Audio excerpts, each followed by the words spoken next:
લાવો તો ભાઈ 2 સાદી સોડા. હાલો આપી દો 2 સાદી સોડા. કેટલા થયા? સાદી સોડાના 2 ને 2 4 રૂપિયા દેવાના.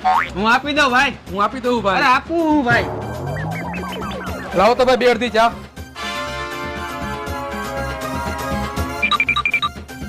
કેટલા થયા? ખાલી 20 રૂપિયા. એટલે ભાઈ હું આપી દઉં. રેવા દે ને ભાઈ, હું આપી દઉં. અરે આપું હું ભાઈ. ખાલી 20 રૂપિયા જ દેવાના છે.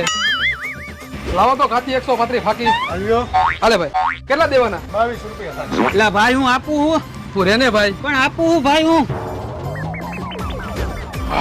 મોજ આવી ગયો ભાઈ. કેટલું થયું? 1000 રૂપિયા. ભાઈ હું બિલ દઈને આવું હમણાં. અરે ના ભાઈ, અત્યારે બિલ હું આપીશ, કારણ કે તું આખો દીનો બિલ આપતો તો અત્યારે હું આપીશ. કાંઈ વાંધો નહીં. આ તો જોયું મિત્રો, આખો દી હું નાના નાના બિલ શું કામ આપતો હતો? જ્યારે મોટું બિલ દેવાનું થાય ત્યારે મારો બિલ દેવાનો વારો ન આવે, એટલે હું નાના નાના બિલ આપતો હતો. તો તમે પણ આવું કરજો તમારા ભાઈબંધ હારે. હાલ ભાઈ હાલ, આપી દીધું બિલ હાલ.